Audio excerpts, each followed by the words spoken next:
Page 14, Peasant's Song. This is a little piece of music by Bartók. This lesson we get to talk about phrases and shaping phrases. That kind of, they say rounded technique, but they're doing it for you in the dynamic indications. But let's talk about that. Let's pretend those arrows, the hairpin, let's pretend they're not there for a bit, and then we'll talk about shaping phrases. I'm just going to go through the process though. So the phrase thing I'll get to when I do the dynamics and the interpretation. I'll look it over. It's a page long, treble, bass, clef. No sharps or flats in the key signature. It's Bartók, so who knows what it's in. In my opinion, it sounds more like a whole tone scale. However, I'm not an expert in harmony other than major minor scales.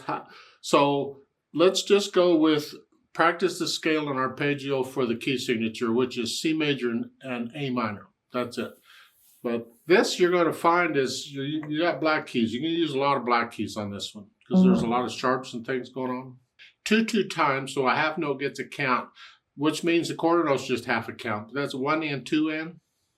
And normally I would put it in 4/4 time and then come back and put it in 2 time later. But when it's just quarter notes and half notes and whole notes, I think we can go ahead and do it in a slow 2. So we're going to treat the half notes as 1 beat and the quarter notes as half a beat. Check the fingering. Right hand, you're up here. And mostly we're on black keys, so yes, you have to be up here in that case. So it's 1, 2, 4.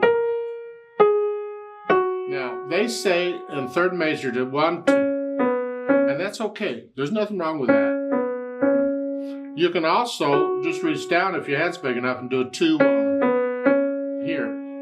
I'll leave that to you. I don't know how big your hands are. So you decide on that one. Second line, 1, 2. Now here you pretty much have to do a 1, 2, 1. Here.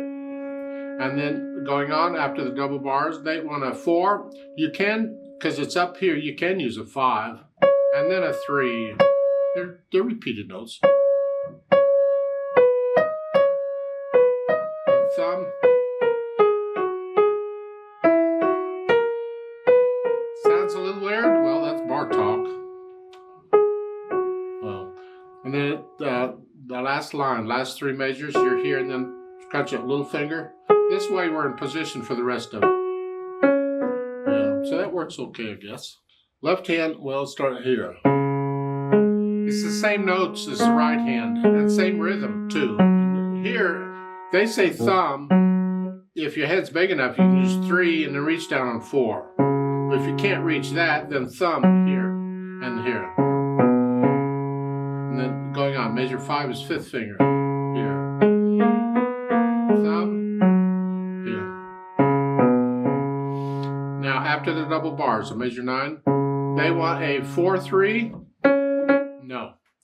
I'm down here for measure 8. That first C in measure 9 is going to be with the thumb. I'm going to reach up. And then 3. I don't know why they would want a 4 there. That, in my opinion, other than using a 4 in the right hand, which I'm not doing that either, I don't know why they use a 4. To me, that's just wrong. It's just use thumb and then 3.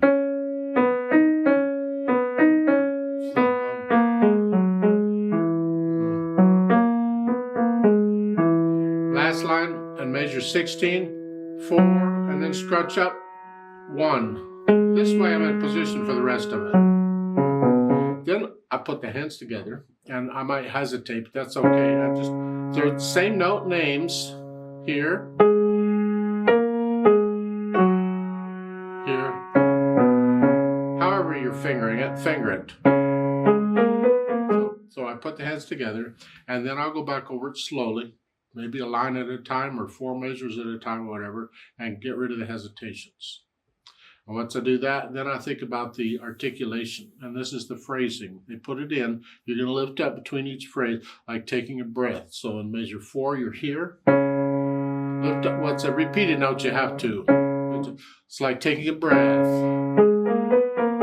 And then at measure 8, you're here, and going on to measure 9, lift up. This is how you can get away with their fingering, because you got to lift up anyway. But I want to feel my way, so I'm going to lift up. And then Measure 10, accent, accent. That upwards arrow, that is a strong accent, okay?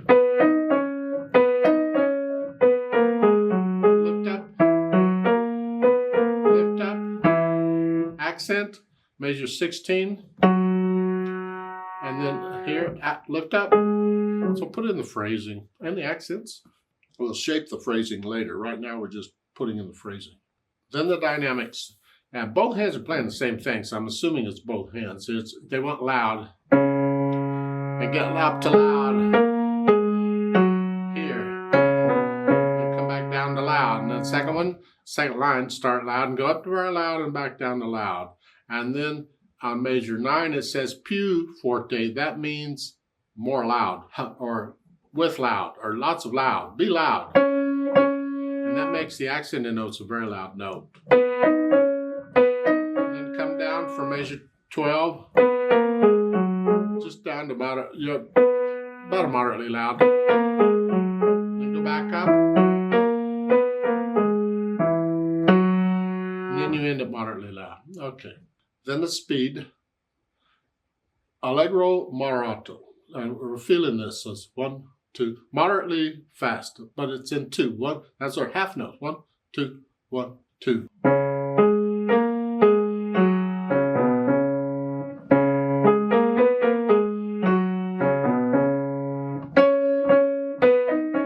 But the 1, 2, maybe a little faster.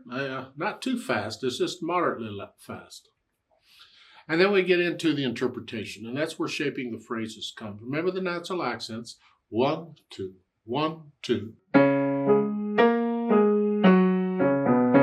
exaggerate them so you can see, but you just want to feel the natural accents. And now let's talk shaping phrases. Like sentences. We shape our sentences because you'll start out maybe softer, you get a little louder in the middle, and there's like a climax in the sentence. Sometimes the climax you get a little loud. Depends on the sentence, where you're getting loud and so forth. Sometimes you start loud and you can. Same thing in music. We shape it. And here they seem to want us to shape it so that the climax is in about the middle of the phrase. Here. Right there. You have to let the music tell you where it is. Come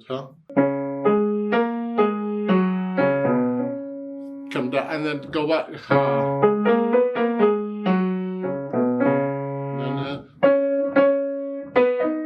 So you measure 10, 11. It's at the beginning of ba-da-dum, ba-da.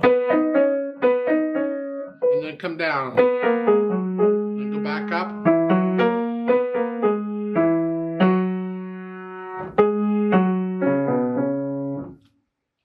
It is better to get comfortable enough with the music that you're not thinking about any mechanics, notes, rhythm, fingering, any of that.